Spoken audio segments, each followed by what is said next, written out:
Dear friends, മരം ഒരു വരമാണെന്ന ആപ്തവാചകത്തെ ഉദ്ധരിച്ചുകൊണ്ട് തന്നെ പറയട്ടെ.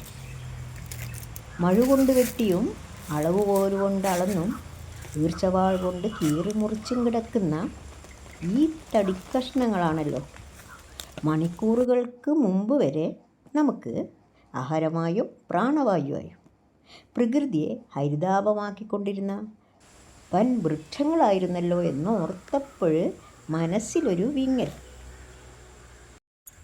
ബംഗാളികളും മലയാളികളും ചേർന്ന് പൂരപ്പറമ്പാക്കി മാറ്റിയ ഈ പറമ്പിൽ കാട്ടുമരങ്ങളായ വങ്കണ, ആനപ്പന, മഹാഗണി, മഞ്ചാടി, ഇലഞ്ഞി, കരയും, പിന്നെ തീപ്പെട്ടി, ഊങ്ങ, അതുപോലെ മണ്ട പോയ തെങ്ങും കവുങ്ങും, ഇത്തിൽ കണ്ണി കയറി നശിച്ചുകൊണ്ടിരുന്ന മാവിനങ്ങൾ ഒക്കെയാണ് മരത്തടിയായി ഇവിടെ കിടക്കുന്നത്.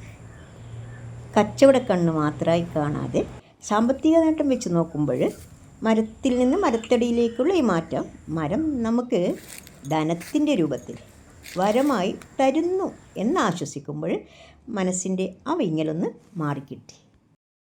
നമ്മുടെ ബംഗാളി സുഹൃത്തുക്കൾ ഈ മരത്തടികളെല്ലാം ട്രാൻസ്പോർട്ടേഷൻ സൗകര്യത്തിനായി പറമ്പിലെ ഓരോ പോയിൻറ്റിലും അടുക്കുകളായി വെച്ചുകൊണ്ടിരിക്കുകയാണ്. ഈ മരത്തടികളെല്ലാം ഫർണിച്ചർ നിർമ്മാണത്തിനായോ വീട് നിർമ്മാണത്തിനാവശ്യമായ കട്ടിൽ, കതക്, വാതിൽ മുതലായവയുടെ നിർമ്മാണത്തിനായോ തീപ്പെട്ടി മരം തീപ്പെട്ടി കമ്പനിയിൽ തീപ്പെട്ടി നിർമ്മാണത്തിനും ആണല്ലോ എന്നോർക്കുമ്പോൾ ധനത്തിനു പുറമെ ഒരഭിമാനവും കൂടി. ആ 3 പേർ അവിടെ നിന്ന് ചെയ്യുന്ന കാര്യം കണ്ടപ്പോൾ ചങ്കൊന്ന് പിടഞ്ഞു. വേണ്ടായിരുന്നു, തെറ്റായിപ്പോയി എന്നൊരു തോന്നൽ.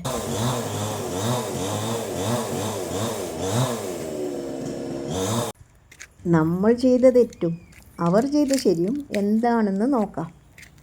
ഇത് തെറ്റാണോ ശരിയാണോ നിങ്ങൾ തന്നെ ഒന്ന് പറയൂ. ഞാൻ കാണിച്ചു തരാം എന്തൊക്കെയാണ് ഇവിടെ നടക്കുന്നത് എന്ന്.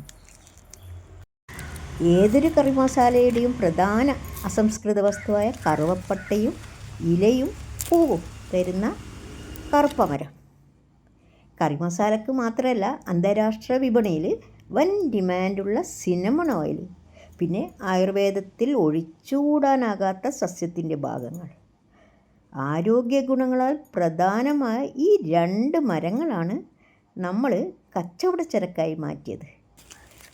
ഇതിനൊരു പരിഹാരമെന്നോണം ഇതിൻ്റെ വിത്ത് വീണ് മുളച്ചിടക്കുന്ന തൈകൾ പറിച്ചു നട്ട് വെള്ളവും വളവും കൊടുത്ത് വളർത്താം. ശരിയല്ലേ? നന്ദി, നമസ്കാരം.